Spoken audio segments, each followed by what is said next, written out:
আবাসন বৃত্তি কার্যকর করা সহ ৩ দফা দাবিতে রাতব্যাপী কাকরাইল মসজিদ মোড়ে অবস্থান কর্মসূচি পালন করেন জগন্নাথ বিশ্ববিদ্যালয় শিক্ষার্থীরা। বারবার বৈষম্যের শিকার হয়েছেন উল্লেখ করে আন্দোলনরত শিক্ষার্থীরা বলেন, আর কোনো আশ্বাস শুনতে চান না তারা। এর দাবি আদায় না হওয়া পর্যন্ত বা প্রশাসন থেকে সুস্পষ্টভাবে যদি বক্তব্য প্রদান না করা পর্যন্ত আমরা এখানে আছি। এই আশ্বাস আমাদের সেই গত 16 সাল থেকেই দিয়ে আসতেছেন, 2016 সাল থেকেই। তো এই আশ্বাস আর কতদিন, এভাবে আর কতদিন চলবে? আমরা এইসব কথাই আমরা মানছি না। আমরা এখানে আমাদের দাবি আদায় না হওয়া পর্যন্ত এখানেই থাকবো। আমরা সব ক্ষেত্রেই বৈষম্য শিকার হই। আমাদের যদি আপনারা কিছুদিন আগে সচিবালয়ের আন্দোলন দেখেন, ওই সময় আমাদের যে মানে প্রতিশ্রুতিগুলো দেওয়া হয়েছে ওইটা কিন্তু আমাদের মানে ওইভাবে বাস্তবায়িত হয় নাই।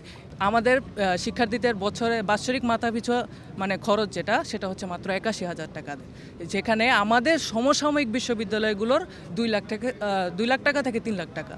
জাতির জন্য লজ্জাদায়ক যে একটা পাবলিক ইউনিভার্সিটির ছেলেরা রাস্তায় ঘুমাইতেছে। এর আগে বুধবার রাতে বিশ্ববিদ্যালয়ের উপাচার্যের নেতৃত্বে শিক্ষক প্রতিনিধি দলের সঙ্গে বৈঠক শেষে সাংবাদিকদের সঙ্গে কথা বলেন তথ্য উপদেষ্টা। জানান, সমস্যা সমাধানে বিশ্ববিদ্যালয় প্রশাসনের সঙ্গে সংশ্লিষ্ট মন্ত্রণালয়, ইউজিসি এবং প্রধান উপদেষ্টা আলোচনায় বসবেন।